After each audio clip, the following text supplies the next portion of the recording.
for President Obasanjo. I said that you did Ajaokuta.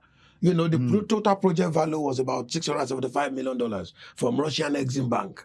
So you left the project uncompleted and you went into retirement then. Now you return back. You saw your baby, still not completed. Why didn't you complete it? He said, well, he went to Ukraine to ask for the contractor.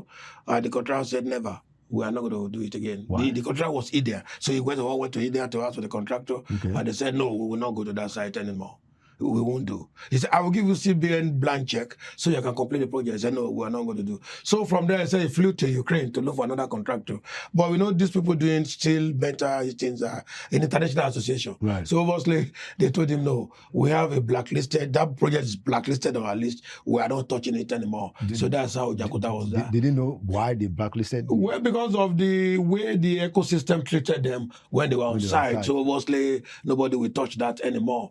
And I think they was trying to deplete the project and then try to sell it off. And I told him, look, but if you look at, Akitude did a very good study on this, Olajide from Canada, and he said the EPI, the environmental impact analysis, ordinarily say you should not sell that project in Ajaokuta. But you did. He said, well, let's forget about EPI. Okay, fine. When you produce iron in Ajaokuta, you complete the project. Now, you need to have conveyor belts to take the iron from the production machine to the Niger River or the River Niger there so that they can load into the ship. Yeah. Because you don't have the road to carry those big equipment. And you don't have that. So he said, yeah, the conveyor belt was done. Okay, what about the dredging of River Niger? Mm-hmm. You keep dredging every year because no ship will come and bat if the dredging is not done. So obviously, that can take the whole of the budget to dredge that river. That means that project can never work forever. So that went down. So when I completed that... So what did Buhari say to you? Yeah, I went to Buhari and I told him that, why didn't you complete the project? And then why? He told me, well, I cannot complete it because there's massive corruption there, and it's not something that anybody can... And then I told him, what about your own?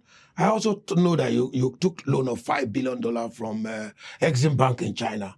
And this Exim Bank was to do 10 airports. Okay. So you did... Jonathan took this loan. Yeah, but you took over the loan, you did Abuja, Lagos, and Kaduna. But the Kaduna doesn't have anger.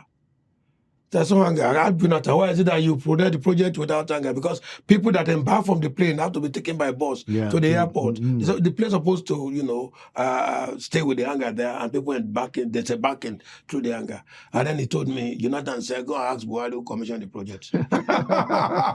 So obviously, you have these are the problems that Tinubu inherited when he came in.